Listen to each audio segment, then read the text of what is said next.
మీ గ్రామం ఎక్కడి నుండి వచ్చారు మీరు? మెట్టిపల్లి, తెలంగాణ. మెట్టిపల్లి నుంచి వచ్చారా? ఇక్కడ ఏమిటి ఇక్కడికి ఎందుకు వచ్చారు? సత్యనారాయణ పూజ చేసుకుంటున్నాం అని చెప్పి. మీ ఎట్లా ఇప్పుడు మీరు వచ్చినందుకు మీకు ఏమనిపించింది? తృప్తిగా ఉన్నారా? ఇక్కడ ఎట్లా ఉంది? ఇక్కడ కూడా ఓకే. సత్యనారాయణ పూజ చేసుకుంటే బాగా జరుగుతుంది అని చెప్పి తెలవగానే మేము అయోధ్యను ముగించుకొని పోయేటప్పుడు నైనిశ్వరానికి వచ్చిన వీడికి సత్యనారాయణ చేసుకొని వెళ్దామని చెప్పని వీడికి వచ్చింది. మీరెవరు? మీ ఆర్యవైశ్య మహాసభ కార్యదర్శి. మేము మెట్టిపల్లి నుండి వెళ్ళి ఫస్ట్ రామ్టెక్ చూసుకొని అలహాబాద్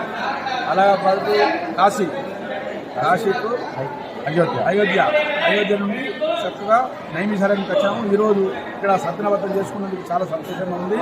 ఎందుకంటే ఇంకా మంచి వాతావరణంలో చేసుకుంటున్నాం కాబట్టి చాలా సంతోషం అనిపించింది.